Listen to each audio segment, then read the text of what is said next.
नमस्कार दोस्तों, मैं दीपक टुरेला ब्रेन एक्सचेंज लैब की तरफ से आप सभी का स्वागत करता हूं। दोस्तों, लॉकडाउन में जैसे कि आप लोग हमारी पुरानी सीरीज़ देख ही रहे हैं कि हम घर बैठे बैठे मिड ब्रेन एक्टिवेशन के ऊपर बहुत अच्छी अच्छी वीडियोस डाल रहे हैं, जैसा कि लोगों का कमेंट है। और आप लोगों के प्यार की बदौलत आपकी क्वायरीज़ को सोल्व करना हमारा हक भी बनता है। अभी एक क्वायरी बहुत ज़्यादा आ रही है कि क्या मिड ब्रेन के लिए कौन सा म्यूज़िक सही है या नहीं है, मिड ब्रेन से साइड इफ़ेक्ट होते हैं या नहीं हैं, और किस साइड इफ़ेक्ट से हमें क्या प्रॉब्लम हो सकती है और कैसे पता लगेगा कि हमें वो डिफरेंसेस आ रहे हैं और क्या करना चाहिए उनके बचाव के लिए। तो आज की ये वीडियो अंत तक ज़रूर देखिएगा और अच्छी लगे तो प्लीज़ लाइक एंड शेयर ज़रूर कीजिएगा। अपने दोस्तों तक पहुंचाइए इन्फॉर्मेशन ताकि वो कोई गलतियां ना करें जो ज़्यादातर लोग कर रहे हैं। तो स्टार्ट करते हैं। मिड ब्रेन एक्टिवेशन के अंदर ज़्यादातर लोग मुझसे पूछते हैं कि म्यूज़िक कौन सा इस्तेमाल किया जाए।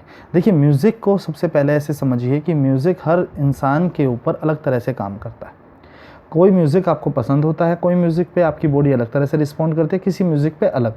ये साइंटिफिकली प्रूव हो चुका है कि म्यूज़िक के अंदर की जो फ्रीक्वेंसी हैं उनसे हमारे बायोलॉजिकल स्ट्रक्चर पे भी फ़र्क पड़ता है। इवन ये तो प्लांट्स के ऊपर भी इम्प्लीमेंट हो चुका है कि कुछ प्लांट्स के ऊपर डिफरेंट टाइप ऑफ म्यूज़िक सुनाया गया, कुछ पे रॉक म्यूज़िक, कुछ पे क्लासिकल म्यूज़िक, और प्लांट्स की जो ग्रोथ का जो साइकिल है वो डिफरेंट आया है, सब में अलग अलग आया है। तो म्यूज़िक हर इंसान पे अलग तरह से इफ़ेक्ट करता है। तो ये कहना कि म्यूज़िक कौन सा सही आपके लिए है, ये थोड़ा सा मुश्किल हो जाता है।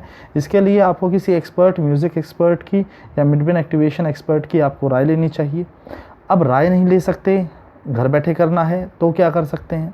ध्यान से समझिए। अगर म्यूज़िक सुनने से आपको ये इश्यूज़ होते हैं, जैसे कि मान लीजिए आप अपने आप को म्यूज़िक दे रहे हैं या बच्चों को दे रहे हैं, तो आपके अंदर मूड स्विंग्स आने लग जाएँ, आपका बिहेवियर में आपको लगे कि मूड स्विंग्स हो रहा है बहुत ज़्यादा, आपको महसूस हो कि अब चिड़चिड़ापन आने लग गया है, या फिर अब पहले से ज़्यादा एक्साइटेड रहने लग गए हैं आप, या बच्चों में पहले से ज़्यादा वो शीतलता आ गई है। मतलब पहले बड़ा एनर्जेटिक तरीके से रहता था, आजकल बड़ा ढीला ढाला सा रहता है हमारा बच्चा जब से म्यूज़िक सुना। इस तरह की कंप्लेंट्स मेरे पास बहुत आते हैं।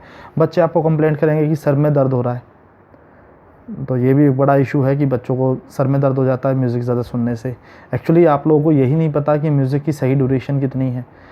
ये ना, जितने भी लोग किसी और कंपनी की फ्रेंचाइजी ले आते हैं या किसी से सीख के आ जाते हैं, या ऑनलाइन समझते हैं कि हम एक्सपर्ट बन जाएंगे, यूट्यूब पे सब अवेलेबल है तो चलो भैया एक्सपेरिमेंट कर लेते। तो उनसे मेरी एक सलाह है, कृपया करके एक्सपर्ट्स की सलाह के बगैर कोई भी काम ना करें। इसका आपके बच्चे के ब्रेन के ऊपर असर पड़ सकता है।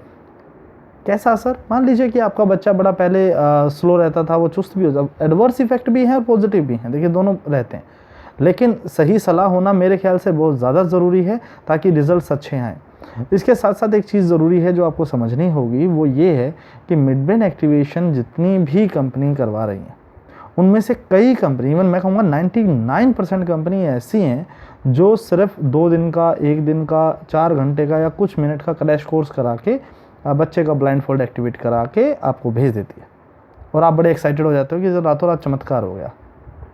इससे आपका बच्चा परेशान भी होता है। बहुत से बच्चे इसमें चीटिंग भी करते हैं क्योंकि वो म्यूज़िक सह नहीं पाते। अब म्यूज़िक जब आप किसी बच्चे को दे रहे हैं तो इस बात का ख्याल रखिए कि सोते वक्त बच्चे के बॉडी मूवमेंट्स को ऑब्ज़र्व कीजिए।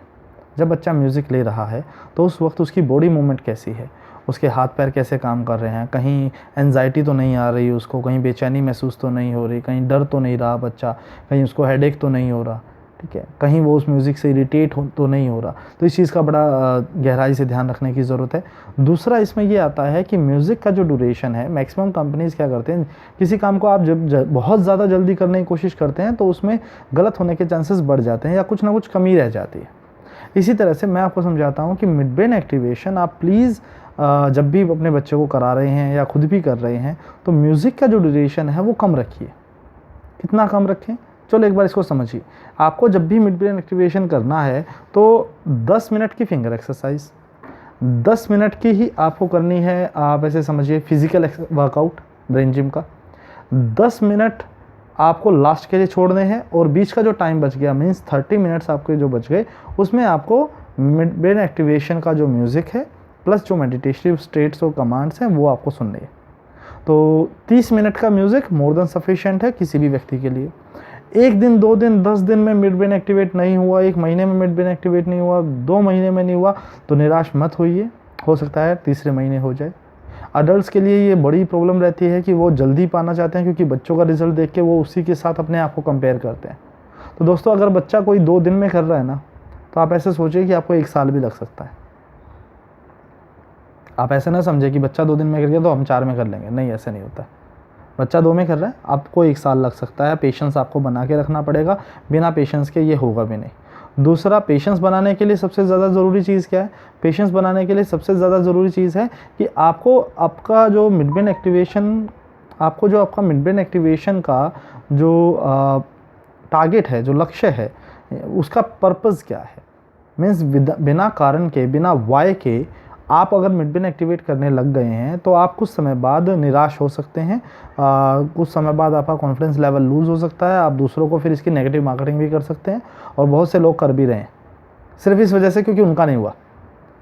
और उसमें भी एक बहुत बड़ा कारण है कि वो खुद ही एक्सपेक्टेशन कर लेते हैं कि मुझे 2 दिन में, 4 दिन में, 1 महीने में हो जाएगा। किसी ने आपको कमिट नहीं किया कि आपको 2 दिन में होगा, आपने अपने आप को किया, वो भी आपका परसेप्शन था। तो कृपया करके आप नेगेटिव मार्केटिंग ना करें। ये चीज़ प्रैक्टिकल पॉसिबल है, मिड ब्रेन एडल्ट्स का भी हो सकता है, लेकिन एडल्ट्स का ब्लाइंडफोल्ड एक्टिवेशन होगा या नहीं होगा, इसके पीछे एक डाउट है।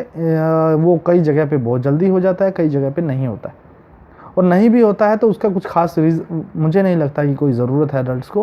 बाकी आप कर रहे हैं तो मिड ब्रेन एक्टिवेशन कीजिए। ब्लाइंडफोल्ड के लिए आपको जादूगर थोड़ी ना बनना है, हर इंसान को जादूगर बनने की ज़रूरत नहीं होती है। बच्चों के लिए चीज़ अच्छी है, उनको एक स्टारडम मिलता है, औरों से अलग दिखने को मिल जाता है, बच्चे में कॉन्फिडेंस लेवल बूस्ट होता है, उसकी विजुअलाइजेशन इंप्रूव होती है, बच्चे क्रिएटिव ब्रेन काम करता है, उसके fine motor skills, gross motor skills में इंप्रूवमेंट आती है, सेंसेस के साथ उसका कोऑर्डिनेशन अच्छा होता है। तो ये बेनिफिट्स उनके लिए तो सही हैं, बच्चों के लिए, बड़ों के लिए मैं नहीं मानता कि इतनी ज़्यादा ज़रूरी है। हाँ, मिड ब्रेन एक्टिवेशन से आपको फ़ायदे बहुत होंगे। जब भी आप मिड ब्रेन एक्टिवेट करेंगे, एक इनर पीस आपको महसूस होगा, खुद में कॉन्फिडेंस लेवल आपको महसूस होगा, आपकी ब्रेन बॉडी कोऑर्डिनेशन इंप्रूव होगा, आपका जो ब्रेन का जो हार्मोनल साइकिल है वो स्टेबल रहेगा, और आप बहुत ज़्यादा जल्दी स्ट्रेस या डिप्रेशन में नहीं जाएंगे। इसके अपने फ़ायदे भी हैं। तो कृपया करके इन चीज़ों को फॉलो करें। और मिड ब्रेन एक्टिवेशन कब पता चलता है? जैसे मैंने पिछली एक वीडियो में बताया था, मैं फिर रिपीट कर रहा हूँ। जब आप म्यूज़िक सुन रहे हैं, सुनते वक्त आपको महसूस हो कि आपकी बॉडी में कुछ हलचल है, कुछ करंट सा दौड़ रहा है, या आपको बहुत ज़्यादा गर्मी या बहुत ज़्यादा ठंडक महसूस हो रही है, या सडनली आपको आपके थर्ड आई के ऊपर बहुत ज़्यादा लाइट्स महसूस हो रही हैं, तो इससे भी पूरे चांसेस हैं कि आपको पता चलेगा कि हाँ, अब आप ब्लाइंडफोल्ड कर पाएंगे। इससे रिलेटेड कोई और सवाल किसी भी व्यक्ति का है, आई होप मैंने आपके सारे सवालों के जवाब इस छोटी सी वीडियो में दे दिए हैं। फिर भी अगर कोई और सवाल आपका है तो प्लीज़ हमें नीचे दिए गए नंबर्स पे कमेंट करें, लाइक करें, आप हमें अपनी व्यूज़ भेजें। आपकी प्रॉब्लम है हमें कॉल करके बता सकते हैं आप।